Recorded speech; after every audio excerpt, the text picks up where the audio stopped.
今天用这些鱼泡来自制鱼胶，做法呢也比较简单，胶质丰富，口感脆爽。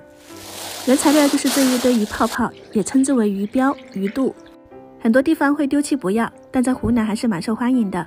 清洗一下，用牙签扎洞去气，扯掉里面那层内膜，留下外面那一层白胶。我这里准备了3斤的鱼泡泡，全部扯完大概有1斤的白标。再倒入清水里面，加入姜片、葱段、食用盐，搓洗2遍。再加入白醋、料酒、面粉，抓洗5分钟，去除异味和鱼油。最后倒入清水，冲洗2到3遍，直到水变清澈就可以了。这个时候的话呢，会变白一点。放到晾网上面间隔摆放，放通风处晾晒至干爽。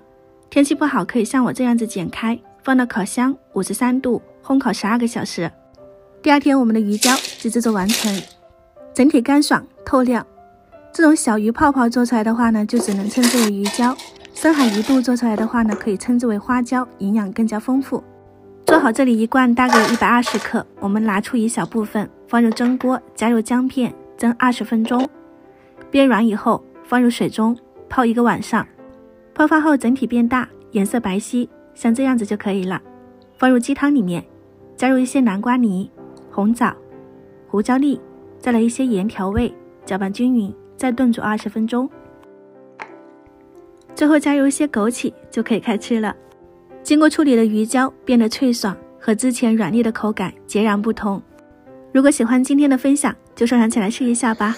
我是夏妈，我们下期再见。